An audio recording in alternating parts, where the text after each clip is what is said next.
হর হর মহাদেব। তো আজকে হলো শ্রাবণ মাসের দ্বিতীয় দিন, আর দ্বিতীয় দিনের আমাদের মহাদেবের অবস্থা দেখো। আর এইগুলো যারা করে না ভীষণ খারাপ লাগে। আমার কথা হচ্ছে এটাই যে যেই ঠাকুরগুলোকে রেখে যাওয়ার মতন সেই ঠাকুরগুলোকে কিন্তু রাখা দরকার। এনাকে কিন্তু এখানে রাখার কোনো দরকারই ছিল না, তাও এনাকে এখানে রেখে গেছে। ঠিক আছে, এইরকম করো না।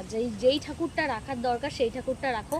যেহেতু দেখো এরকম দেখো, দেখো এটা, এই ঠাকুরটা কিন্তু মাটির, এটা রেখে গেছে। ঠিক আছে, বছরে বছরে মানুষ ঠাকুর পাল্টে পুজো দেয়, ঠিক আছে, কিন্তু এই মহাদেবটাকে এখানে রেখে যাওয়ার কারণটা কি দেখো। আমার কাছে আসো,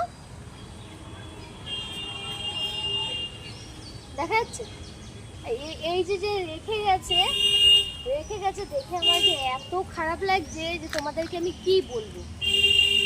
আমার যদি নিয়ে যাওয়ার সেরকম হতো তাহলে আমি নিয়েই যেতে পারতাম। ঠিক আছে, এনাকে যে এখানে শ্রাবণ মাসে আজকে দ্বিতীয় সোমবার এখানে যে রেখে গেছে, তাকে দেখে যে আমার এত খারাপ লাগছে। আমি যখনই আসি, সাইড করো,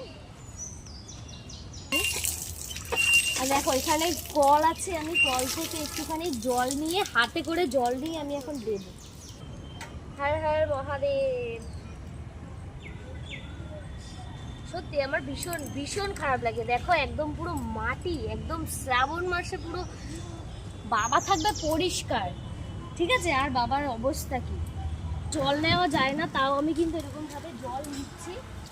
ঠিক আছে, জল নিচ্ছি, জল দিয়ে এরকম দিচ্ছি। মানে দেখে জিনিসটা আমার এত খারাপ লাগছে, তোমাদেরকে কি বলবো, আর কিছু বলার নেই। তো যারা এরকম রেখে গেছো তাদেরকে একটা কথাই বলছি, এইরকম মহাদেবকে বা যে কোনো ঠাকুর হোক, যাকে রাখার দরকার তাকে রাখো, আর যাকে রাখার দরকার না তাকে এইভাবে রেখো না, অনুরোধ করে বলছি। আর হর হর মহাদেব। সবাই খুব ভালো থেকো। আর শ্রাবণ মাসের এই দ্বিতীয় দিনে যারা তারকেশ্বর গেছো তারা খুব ভালোভাবে যেও আর ভালোভাবে ফিরে এসো। আর আজকের দিনে কারা কারা গেছো অবশ্যই আমাকে একটু কমেন্ট করে জানাবে। আর আমরা হচ্ছে এই শ্রাবণ মাসের দ্বিতীয় দিন, তো আমরা তৃতীয় দিনে যাব।